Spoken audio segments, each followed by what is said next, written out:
Vamos aplaudir o Senhor Jesus, então, bem forte, que Ele merece. Aleluia. Bom dia, povo de Deus. Que a graça de Deus seja com você, tá bom? Pode sentar, sejam bem-vindos à casa do Pai. Chegamos à sexta-feira, dia 27. Deus faz coisas grandiosas. Como o tempo voa, né, pessoal? Nós estamos no estudo gostoso da palavra de Deus, falando sobre João Batista, falando sobre novidade de vida. E eu acredito que Ele vai renovar as suas forças nessa manhã, amém? Ele já preparou esse ambiente para você receber tudo aquilo que Ele tem pronto para te entregar. E é justamente sobre isso que nós vamos falar. Nós precisamos criar um ambiente para Deus operar. Como assim, pastor? Deus não opera em qualquer lugar, de qualquer forma? Não. Nós vamos ver pela palavra que todos aqueles que receberam de Deus alguma coisa, eles precisaram não só preparar as suas vidas, mas como preparar o ambiente como um todo. Porque Deus, Ele opera de acordo com a palavra dEle, não de acordo com a nossa necessidade. Guarde isso no seu coração. Oh, pastor, eu estou necessitado, Deus vai fazer alguma coisa por mim. Pode ser que não faça. Como assim, pastor? Você não veio para dar boa notícia? Sim. Por isso que nós precisamos preparar o nosso coração, precisamos preparar o ambiente em que nós estamos inseridos, as coisas que estão acontecendo à nossa volta, para Ele ter total liberdade de operar. Caso contrário, algumas coisas podem não acontecer. Eu queria que você abrisse já a sua Bíblia, Evangelho de Lucas. Olha só que interessante. Nós estamos tendo como ponto de partida o Evangelho de Lucas, capítulo 1. Vamos lá? Lucas é o terceiro livro do Novo Testamento. É o terceiro Evangelho, né? Capítulo 1. O versículo é o de número 8. Eu quero ler com você já a partir do versículo 8. Você já conhece a história de João Batista. Mas o João Batista, ele descende de um casal chamado Zacarias e Isabel.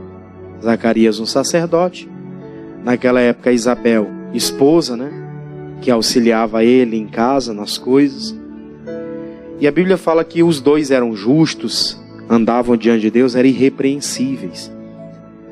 Só que havia um problema. Eles ainda não haviam gerado um filho. Ela tinha um problema de esterilidade. E aquele filho havia não nascido ainda. Era o que eles queriam, né? E a Bíblia fala que chegou o tempo em que ele deveria estar no seu ofício sacerdotal. E ele não nega isso. Quando teve a oportunidade de exercer o seu ofício sacerdotal, mesmo já numa idade avançada, ele vai oferecer o seu sacerdócio diante de Deus. E aí é que Deus começa a operar, e é que Deus começa a fazer uma obra na vida dele. Vamos lá? Lucas 1:8 diz assim: E aconteceu que, exercendo ele o sacerdócio diante de Deus, na ordem da sua turma, segundo o costume sacerdotal, coube-lhe em sorte entrar no templo do Senhor para fazer o quê? Oferecer incenso. E toda a multidão do povo estava fora, orando a hora do incenso. Então, um anjo do Senhor lhe apareceu, posto em pé à direita do altar do incenso. E Zacarias, vendo, turbou-se e caiu temor sobre ele. Mas o anjo lhes disse: Zacarias, não temas, porque a tua oração foi ouvida. E Isabel, tua mulher, dará à luz um filho e lhe porás o nome de João. E terás prazer e alegria, e muitos se alegrarão no seu nascimento, porque será grande diante do Senhor. Não beberás vinho nem bebida forte, e serás cheio do Espírito Santo desde o ventre de sua mãe. Olha só que interessante isso aqui. O Zacarias era um sacerdote, já entrando para a fase idosa, né? E a sua esposa Isabel também, ela já não era mais uma mocinha, ela já tinha avançado na idade. A probabilidade de gerar um filho era mínima, ou quase, né, impossível. Só que a Bíblia diz que os impossíveis aos homens é possível para Deus. Não existem impossíveis para Ele. Ele é o Criador de todas as coisas. E esse homem poderia, na sua idade já, dizer o seguinte: eu vou ficar em casa com minha esposa, vou ficar em casa com a minha família, não vou oferecer sacrifício. Dá oportunidade para os mais jovens, deixa eles ir lá e oferecer o sacerdócio deles para Deus. Só que quando chegou o período em que era para ele estar lá, ele esteve. Ele não deixou aquela oportunidade passar. Provavelmente, se ele ficasse na sua casa, ele não ouviria da boca do anjo essa palavra. Se ele naquele momento não tivesse assumido aquele compromisso de ir até lá, ele poderia ter ficado em casa e perder a oportunidade de ter esse milagre na vida dele. E é isso que muita gente ainda não parou para analisar. Tem muita coisa que não aconteceu, porque quando era para ela estar oferecendo o seu sacrifício, era para ela estar diante do altar oferecendo o seu sacerdócio para ser visitada, ela não esteve. E eu sei que há impossibilidades, porque no caso dele havia. Eles já eram velhos. Haviam impossibilidades para executar aquilo, porque quando eles chegavam para oferecer alguma coisa para Deus, ele passava ali uma semana inteira. Uma semana inteira, domingo você vai lembrar, domingo, último dia 23, o pastor comentou sobre isso. Último dia 22, perdão. Ele comentou sobre isso. Por ele ser já velho, entrado em dias, a sua esposa também já velhinha, né? Já estava numa idade bem avançada, ele ia passar uma semana distante dela. Isso ali era mais do que pretexto para a pessoa não ir oferecer o quê? O seu sacrifício. E tem muita gente que perde a oportunidade de cura, a oportunidade de ser liberto de algo, a oportunidade de receber de Deus uma direção, de receber de Deus uma libertação, de a sua oração ser confirmada, porque ela deixa de oferecer o seu ofício. O meu ofício, no caso, é pregador do Evangelho. Eu não posso deixar de fazer. Da sua vez, como servo de Deus, seu ofício é um membro da casa de Deus, você ser firme. E por isso que você vai receber a bênção, porque você não deixa de lutar. Glória a Deus. Mas e quem deixa de lutar? A probabilidade dele receber alguma resposta de Deus é a mínima possível. Por isso que está cheio de pessoas que não têm de Deus absolutamente nada. Porque elas não entendem, elas não preparam o lugar, elas não preparam o coração. Tem gente que vem ao culto, mas ela não vem pronta para receber. Infelizmente tem pessoas que chegam... Eu vou fazer uma crítica construtiva. Eu espero que ajude algumas pessoas. Não só nós que estamos aqui agora, mas as pessoas que vão ouvir essa mensagem posteriormente. Tem gente que são as figurinhas marcadas. Sempre são as mesmas. Elas chegam na metade do culto. Elas vão receber alguma coisa de Deus? Provavelmente tem coisas que Deus já falou que ela vai perder. Acabou. Ela não vai receber a coisa na sua totalidade. Pode receber na sua parcialidade. Não na totalidade. Porque ela não entendeu ainda o princípio de preparar as coisas para Deus vir e operar. Basta você olhar para a antiga aliança. Como que Deus operava? Olha o profeta Elias. Chama lá os profetas de Baal, faz o desafio. Ele prepara um ambiente, prepara o altar, deixa as coisas tudo pronta. Quando Deus chega, ele já preparou tudo. Ele faz uma oração, ele apresenta a Deus. Deus vem lá e consome. Deus responde. Já falamos aqui de Ana. Quando a Ana deixa de lado aquelas competição que ela tinha com a Penina, e ela vai para o altar e ela busca a Deus, ela ora, ela prepara o altar para Deus, faz ali uma aliança com ele. Deus vem no dia em que ela está lá com seu marido, visita ela e ela gera Samuel. Glória a Deus, irmãos. Isso é muito forte. Deus vai lá, visita ela e gera Samuel. Não era qualquer um. Era aquele que seria o grande diferencial em Israel.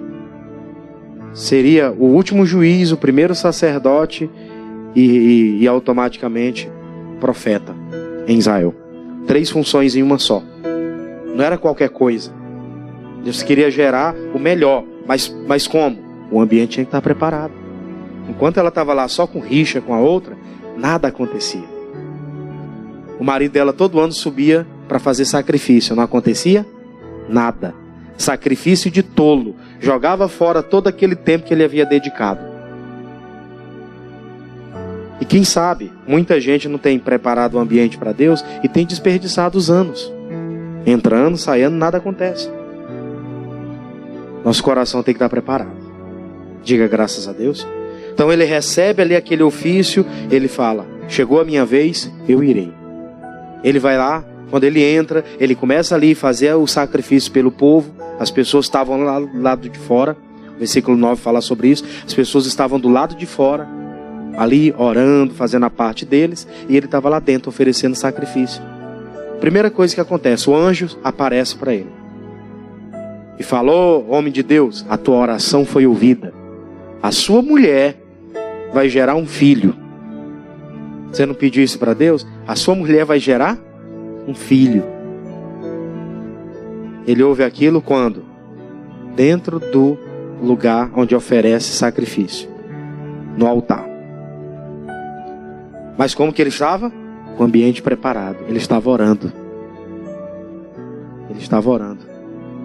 É justamente nos momentos que a gente está preparando o ambiente espiritual para Deus operar que ele vem.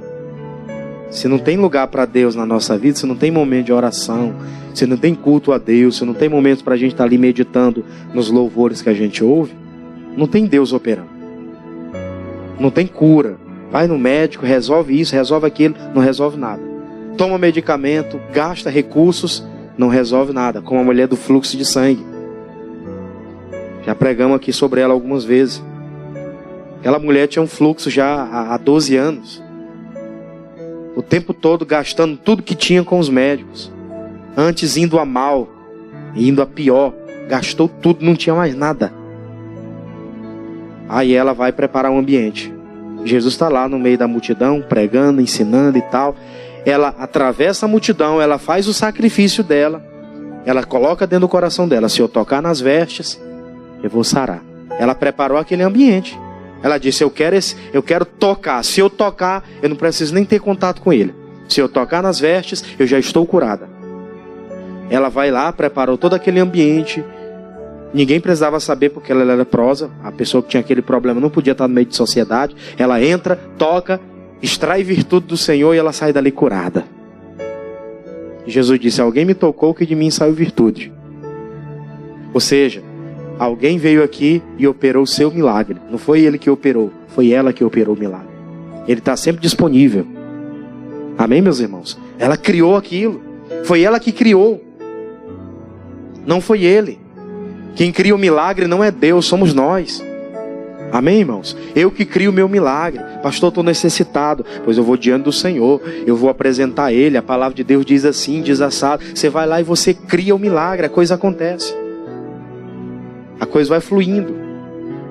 Aí eu vou deixar aqui com você. Vamos para o Evangelho de Marcos. Porque triste fim aconteceu com o povo de Nazaré. Evangelho de Marcos, capítulo 6. O livro anterior a Lucas. Você estava em Lucas, você volta, o livro anterior é Marcos. Capítulo 6, nós vamos ler a partir do versículo 1. Olha só que sério isso aqui. Marcos, capítulo 6, versículo 1. Diga graças a Deus, igreja. Amém. Vamos lá? Deus está operando hoje. Diz assim: e partindo dali, chegou à sua terra. E os seus discípulos faziam o quê? O seguiram.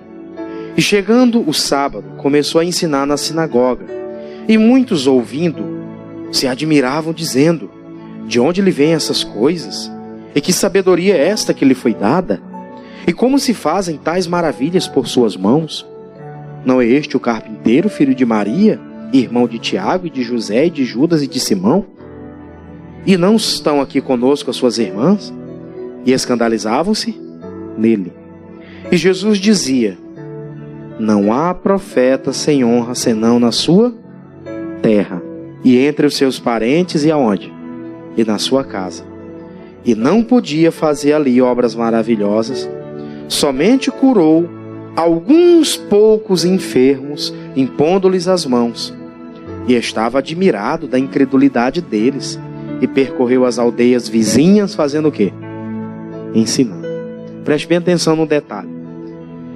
A Bíblia fala que Jesus vai até Nazaré. Ele é conhecido como Jesus de Nazaré porque ele fora criado ali. A infância, a pré-adolescência, a juventude provavelmente foi ali, em Nazaré. Por isso que falavam Nazareno.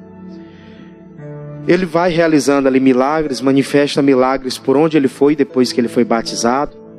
que ali começou o ministério dele, depois daquele sermão da montanha, e aí ele vai pregando por todas as aldeias e regiões. Ele volta até a cidade natal dele, Nazaré. Os discípulos acompanham, a multidão também. Um dia de sábado ele entra na sinagoga e começa a pregar para as pessoas. Fala do reino de Deus que é chegado, fala das leis de Deus lá, da antiga aliança, fala sobre uma série de coisas. E as pessoas que estavam ali ouvindo na sinagoga começaram a dizer: mas quem é esse cidadão? Esse aí não é o filho de Maria e de José, irmão de Tiago, de Simão, de Judas? As irmãs dele não estão aqui entre a gente? Escandalizavam-se nele. E aí ele dá uma palavra. Ele disse: não existe profeta sem honra senão na sua própria casa, na sua própria terra, no meio da sua parentela. Ele disse: eu nunca vi tanta incredulidade na minha vida, nem mesmo entre os outros lá, os gentios. Nunca vi tanta incredulidade. Jesus vai para lá e ele esperava que aquele ambiente estivesse pronto para ele operar. Ele traz aqueles recados na sinagoga, esperando que as pessoas crescem e ali ele operasse milagres e maravilhas. Só o que ele se depara? Com o que ele se depara? Com a incredulidade, com a falta de fé, com a visão natural e material das coisas que as pessoas tinham. E a Bíblia chega a dizer que ali, versículo de número 5, e não podia fazer ali obras maravilhosas, somente curou alguns poucos enfermos, impondo-lhes as mãos. Você sabe o que aconteceu? Jesus ficou tímido para operar. Aquele ambiente ali não era pronto para ele. Eu posso falar isso aqui sem medo de errar. Tem muita gente que ainda não preparou o ambiente para Deus operar. Ela não carrega uma fé, uma convicção dentro do seu coração de que algo pode acontecer com ela. Ela acredita que pode sumir o caroço do fulano de tal lá, mas do corpo dela não sai. Ela diz que tem que ser pelo médico. Ela pede oração às vezes por pedir. Mas tem gente que está aqui crendo, glória a Deus. Tem gente que não vai acreditar, mas tem gente que está aqui crendo. Então se você crê, o ambiente está preparado para hoje acontecer. E quem não crê, pastor? Ele chegou lá, impôs as mãos sobre alguns. Alguns receberam alguns milagres ali, mas foram poucas curas, coisas irrelevantes. Não teve algo assim forte, extraordinário que aconteceu. Existiam alguns poucos milagres, coisas que irrisoriamente acontecem. Isso aqui é para a gente ficar pensando. Será que não tem alguma coisa atrapalhando Deus de operar na minha vida? E quando a gente fala isso, não fala apenas de pecado. Porque a gente sabe lá no livro do profeta Isaías, no capítulo 59, versículo 1 e 2, fala. No versículo 1 ele fala lá que as mãos de Deus não estão encolhidas. Está aí, ó. Eis que a mão do Senhor não está encolhida, para que não lhe possa salvar. Nem o seu ouvido agravado, para que não possa ouvir, para não poder ouvir, né? Mas as vossas iniquidades fazem separação entre vós e o vosso Deus, e os vossos pecados encobrem o seu rosto de vós, para que vos não ouça. Mas às vezes não tem esse pecado. Está tudo certo. Não tem erro. O problema é o quê? A incredulidade. Ela não acredita que pode acontecer. A família de Jesus, os que estavam ali em Nazaré, que tinham visto ele na sua fase pré-adolescente, esse é o filho de José, Marta, Maria. Olha os irmãos dele ali, ó. João, Tiago, o Simão Pedro, o Judas. Eles estão ali, ó. As irmãs dele não eram as que estão aqui entre a gente? Não tinha ambiente para ele operar. Porque não tinha crença. Não tinha como fazer nada. Evangelho aqui de Marcos ainda, capítulo 2. Volta um pouquinho. Você está no capítulo 6. Volta para o capítulo 2, versículo 3. Olha só que testemunho forte. Isso aqui eu achei maravilhoso. Diz assim a palavra. Marcos capítulo 2, versículo 3 agora. E vieram ter com ele, conduzindo um paralítico trazido por 4. E não podendo aproximar-se dele por causa da multidão, descobriram o telhado onde estava. E fazendo um buraco, baixaram o leito em que jazia o paralítico. E Jesus, vendo-lhes a fé, disse ao paralítico: Filho, perdoado estão os teus Eu vou ler primeiro essa parte aqui, só fica, por enquanto a gente para aqui. Perceba aqui o que vai acontecer agora. Perceba a obra que Deus vai fazer aqui agora. Primeiro, aquele cidadão estava paralítico dentro de uma cama já há muito tempo. Jesus estava operando, fazendo milagres ali numa casa. Eles traziam pessoas de vários lugares, com vários problemas, para apresentar a Jesus, para Jesus operar. A casa já não tinha mais como entrar, com certeza fechada a frente, fechado o fundo, fechado os lados, porque eram muitas pessoas. Não tinha por onde entrar com aquele paralítico numa cama. Aqueles 4 homens, eles prepararam um ambiente para Jesus operar sobre a vida daquele amigo que eles tinham. Eles escalam aquele telhado, abrem um buraco ali em cima daquela casa, desce o paralítico até Jesus. Desce o paralítico até onde Jesus estava ali no meio daquela casa, chamando a atenção dele para aquele milagre. Jesus deve ter olhado para aquela situação e disse: como esses homens têm fé? Como esses homens criaram a possibilidade desse milagre acontecer? Eles poderiam ter olhado aquela multidão dentro da casa, tudo fechado, não tinha condição de entrar. Tentamos te ajudar, meu filho, mas não dá não, bora voltar para casa, porque não tem jeito. Eles poderiam ter feito isso, sim ou não? Poderia. Eles poderiam ter olhado para aquelas circunstâncias e dizer: não tem jeito, não vai dar certo. A mesma coisa aconteceu com um cidadão chamado Bartimeu. Você conhece a história do cego Bartimeu. Estava à beira do caminho, distante, ouviu falar que Jesus ia passar por ali. Ele poderia ter ficado lá: ele não vai me ouvir, eu sou um cego, pobre, lascado, estou aqui no canto, ninguém vai me ouvir.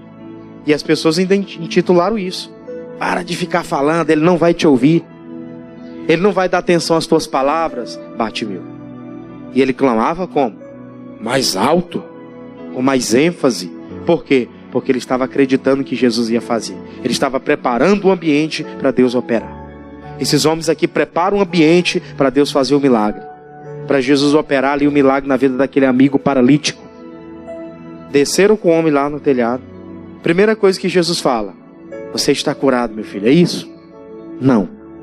Jesus vai falar algo que é muito curioso e que inclusive foi mal interpretado pelos religiosos da época. O que ele disse? Filho, perdoado estão os teus pecados.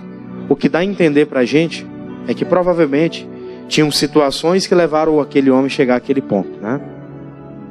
E uma delas pode ter sido o pecado. Falei agora há pouco de Isaías 59:2. As nossas iniquidades fazem separação. Eu conheço muita gente que está passando por alguns problemas que eu acompanho e que eu sei que teve raiz de pecado. Eu já falei aqui: maldição sem causa não virá. Está lá em Deuteronômio 11. A maldição sem causa ela não vem. Ela tem que ter um porquê. Se tem determinadas coisas que aconteceram, tem coisas que tem que acertar. A primeira coisa que Jesus fala para ele: perdoado estão os teus. O que você cometeu de pecado, acabou. Você está perdoado do seu pecado. Aí vem a interrogação dos religiosos. Versículo de número 6. E estavam sentados ali alguns dos escribas, que arrazoavam em seu coração, dizendo: por que diz este assim blasfêmias? Quem pode perdoar pecado senão Deus?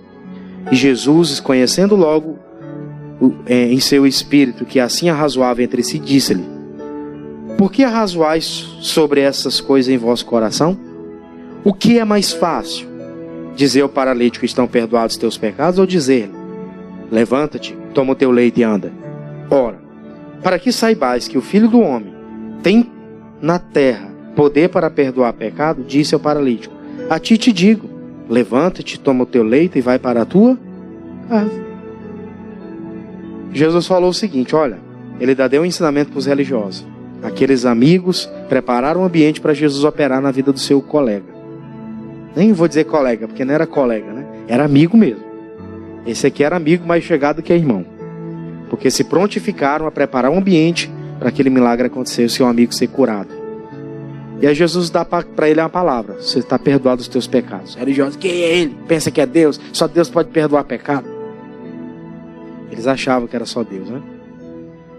Mas tem coisa que a pessoa comete contra alguém que ela tem que pedir perdão. E não depende de Deus, não depende daquela pessoa que ela vai pedir perdão. E ali Jesus perdoa aquele homem E aí Jesus faz uma pergunta para ele: o que é mais fácil? Dizer para ele: levanta-te, toma o teu leito e anda? Ou dizer: perdoados são os seus pecados? E eles ficaram ali naquela incógnita. O que significa isso? As duas coisas para Deus é fácil: perdoar o pecado e curar. Para ele não tem diferença nenhuma. Isso ali dependia de quem? Do ser humano. Porque falar para alguém se levantar, alguém que está paralítico, depende da fé. E perdoar pecado depende de quem? Da própria pessoa. Então a gente tem que colocar dentro do coração isso. Você tem que preparar um ambiente para Deus operar. O ambiente estava preparado. Aquele homem ser perdoado os seus pecados, isso não dependia dele. Dependia de quem aconteceu. Ele tinha que pedir perdão e a coisa acontecer. Antes de mesmo dele pedir alguma coisa, Jesus já vai logo falando: teus pecados estão perdoados. E eu preciso, guardar isso no coração com você hoje. Prepare esse ambiente. Tinha pecado, então tem que tirar o pecado. Deixa o ambiente pronto para Deus operar. Pastor, fiz algumas coisas que não era para ter feito. Vamos falar com Deus hoje. Falei com Deus, me acertei com Ele, então o ambiente está preparado. Briguei quando não era para ter brigado. Vou falar com Deus hoje, me acertar com Deus, quando eu estiver diante da pessoa certa também, e o ambiente está preparado para Deus operar. Preparado para as coisas acontecerem. Eu me lembro de Marta e Maria. Eu não vou ler o contexto com você. Eu até anotei aqui João capítulo 11, versículo 17 em diante. Fala que Jesus chega lá e o cidadão já estava morto, Lázaro. 4 dias. Morreu, 4 dias já estava ali em estado de decomposição, fisicamente falando. E aí quando ele chega, a Marta chega: se o senhor tivesse aqui, meu irmão não teria morrido. E aí ele fala: não, eu estou aqui agora, vim até aqui. E aí ele fala lá sobre a questão da ressurreição. Ele fala que está lá e vai operar o milagre. A Marta diz: eu acredito que ele vai ressuscitar no último dia. Jesus disse: eu não estou falando do último dia. Estou falando de quê? De agora. Aí ela vai dizer: mas já cheira mal. Já são de 4 dias. Ou seja, Jesus querendo preparar o ambiente para o milagre acontecer. E o que ela estava dizendo? Já cheira mal, já é de 4 dias. E ele querendo criar um ambiente para fazer aquele milagre, e ela tentando atrapalhar. E tem gente que precisa ser beneficiada, e ao invés de ajudar, ela está fazendo o quê? Está atrapalhando com a sua incredulidade. Ela disse: eu creio, no último dia Deus vai ressuscitar ele, vamos nos encontrar com o Senhor nos ares. Jesus estava falando de agora. E ela estava acreditando no quê? Lá na frente, na eternidade. E pode ser que tem gente que Deus está querendo operar agora. Ela está dizendo: eu sei, eu vou no médico, não sei o quê. Não, Deus está querendo operar agora. Amém, irmãos? Agora, nesse exato momento. Nós vamos orar para Deus operar hoje. Ele opera, o mesmo ontem, hoje e sempre. E ali ele diz: fala o seguinte, manda tirar a pedra. O que eles fazem? Não, Senhor, é de 4 dias, não sei o quê. Manda tirar a pedra. Removeram a pedra. Lázaro, vem para fora. E lá vem um homem, andando. Só não estava andando normal porque estava cheio de armaduras, de ligas rodando pelo corpo, mumificado. Mas ele sai de lá, assim, provavelmente, E quando ele sai, todo mundo vê aquele milagre miraculoso, aquela obra grandiosa. E todos que estavam ali creram que Jesus era o Filho de Deus. Amém? Prepara o ambiente. Provavelmente Deus há muito tempo tem trago a palavra para preparar um ambiente para operar na nossa vida. E tem gente ainda meio incrédula, não sabe se vai, se não dá, que há tanta luta nessa vida. Esquece que tem tanta luta e acredita que Deus hoje vai operar. Amém? Vamos aplaudir a Jesus por isso? É isso que Ele vai fazer na sua vida.